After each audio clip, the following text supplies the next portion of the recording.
Noel Raj എഴുതിയ കഥ കുതിര കുതിര. എടയാട്ടുപറമ്പ് ഗ്രാമത്തിൽ 3 കുതിരകളാണ് വന്നെത്തിയത്. തുറസായ സ്ഥലത്ത് ഈ കുതിരകളെ കെട്ടിയിരുന്നു. കുതിര സവാരി പഠിപ്പിക്കുന്നതിന് വേണ്ടിയായിരുന്നു ഇവറ്റകളെ എത്തിച്ചത്. പല വീടുകളിലെ കുട്ടികളും കുതിര സവാരി പഠിക്കാൻ ചേർന്നു. ഇതെല്ലാം കണ്ട അപ്പുവിന് കുതിരകളോട് വിരോധമാണ് തോന്നിയത്.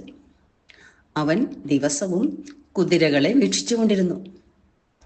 സമയം കിട്ടിയാൽ കുതിരകളെ ഉപദ്രവിക്കാനായി അവൻ കാത്തിരുന്നു. രാത്രിയിൽ ആരുമില്ലെന്ന് ഉറപ്പുവരുത്തി പലതവണ കുതിരയെ സമീപിച്ചെങ്കിലും അവൻ്റെ പദ്ധതി നടന്നില്ല. പിൻകാലുകൾ കൊണ്ട് ആഞ്ഞു തൊഴിക്കും എന്ന് കേട്ടിട്ടുള്ളതിനാൽ മുൻവശത്തുകൂടെയാണ് ചെന്നിരുന്നത്. ഒരു ദിവസം കുതിരയ്ക്ക് തീറ്റ കൊടുക്കാനെന്ന ഭാവേന കുതിരയുടെ മുന്നിലെത്തി മുതിര കാണിച്ചു. മുതിര തിന്നാൻ തുടങ്ങിയപ്പോൾ കയ്യിൽ കരുതിയിരുന്ന കുറുവടി കൊണ്ട് കുതിരയുടെ തലയിൽ അടിച്ചു. കുതിരയെ അടിച്ചത് മാത്രമേ അപ്പുവിന് ഓർമ്മയുള്ളൂ.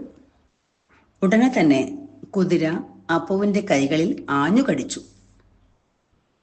കുതിരയ്ക്ക് കടിക്കുന്ന ശീലവും ഉണ്ടെന്നറിഞ്ഞത് അപ്പോഴാണ്. കൈകൾ മുറിഞ്ഞ് രക്തമൊഴുകാൻ തുടങ്ങി. അപ്പു കരഞ്ഞുകൊണ്ട് വീട്ടിലേക്ക് ഓടി.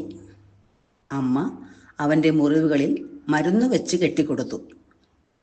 മിണ്ടാപ്രാണികളെ ഉപദ്രവിക്കരുതെന്ന ഉപദേശവും നൽകി. അത് ശരിയാണെന്ന് അപ്പുവിന് ബോധ്യമായി. അവൻ കുതിര സവാരി പഠിക്കാൻ ചേരുകയും കുതിരകളെ സ്നേഹിക്കാൻ തുടങ്ങുകയും ചെയ്തു. കുതിരകളെ മാത്രമല്ല, മറ്റു വളർത്തുമൃഗങ്ങളെയും അവൻ ഇഷ്ടപ്പെട്ടു തുടങ്ങി.